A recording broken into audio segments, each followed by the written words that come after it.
Boggey Beast is a delightful fairy tale about how luck is all relative. From We Like These Stories, retold by Flora Annie Steele, 1922. There was once a woman who was very, very cheerful, though she had little to make her so, for she was old, and poor, and lonely. She lived in a little bit of a cottage and earned a scant living by running errands for her neighbors, getting a bite here, a sup there, as reward for her services. So she made shift to get on, and always looked as spry and cheery as if she had not a want in the world. Now one summer evening, as she was trotting, full of smiles as ever, along the high road to her hovel, what should she see but a big black pot lying in the ditch. "Goodness me!" she cried, "that would be just the very thing for me if I only had something to put in it. But I haven't. Now who could have left it in the ditch?" And she looked about her expecting the owner would not be far off, but she could see nobody. "Maybe there is a hole in it," she went on, "and that's why it has been cast away. But it would do fine to put a flower in for my window, so I'll just take it home with me." And with that she lifted the lid and looked inside. "Mercy me," she cried, fair amazed. "If it isn't full of gold pieces. Here's luck." And so it was, brimful of great gold coins. Well, at first she simply stood stock still, wondering if she was standing on her head or her heels. Then she began saying, "Looks, but I do feel rich. I feel awful rich." After she had said this many times, she began to wonder how she was to get her treasure home. It was too heavy for her to carry, and she could see no better way than to tie the end of her shawl to it and drag it behind her like a go-kart. "It will soon be dark," she said to herself as she trotted along. "So much the better. The neighbors will not see what I'm bringing home, and I shall have all the night to myself, and be able to think what I'll do. Mayhap I'll buy a grand house and just sit by the fire, with a cup of tea and do no work at all like a queen. Or maybe I'll bury it at the garden foot and just keep a bit in the old china teapot on the chimney piece. Or maybe, goody, I feel that grand I don't know myself."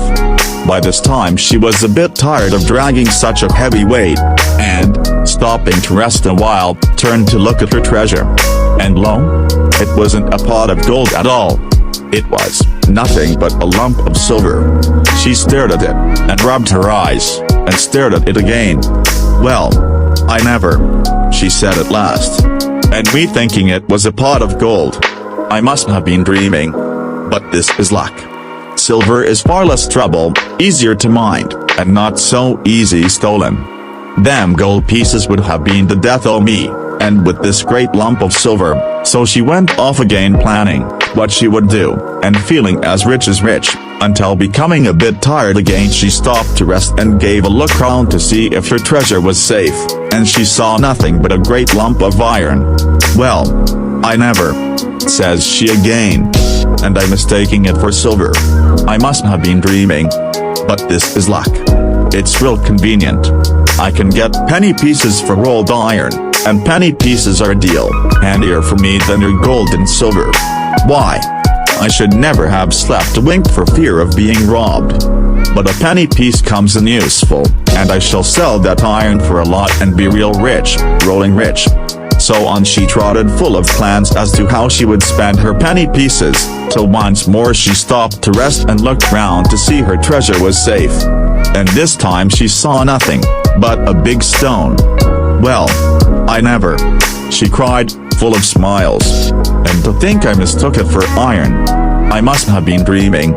But here's luck indeed, and me wanting a stone terrible bad to stick open the gate. My. But it's a change for the better. It's a fine thing to have good luck." So, all in a hurry to see how the stone would keep the gate open, she trotted off down the hill till she came to her own cottage. She unlatched the gate and then turned to unfasten her shawl from the stone which lay on the path behind her. Aye, it was a stone sure enough. There was plenty light to see it lying there, and peaceable as a stone should. So she bent over it to unfasten the shawl, and when, oh my, all of a sudden it gave a jump, a squeal, and in one moment was as big as a haystack. Then it let down 4 great lanky legs and threw out 2 long ears, nourished a great long tail, and rocked off, kicking and squealing and whinnying and laughing like a naughty, mischievous boy. The old woman stared after it till it was fairly out of sight, then she burst out laughing too. Well, she chuckled, I am in luck. Quite the luckiest body hereabouts. Fancy my seeing the bogey beast all to myself, and making myself so free with it too. My goodness, I do feel it uplifted, that grand. So she went into her cottage and spent the evening chuckling over her good luck. Thank you so much for your listening.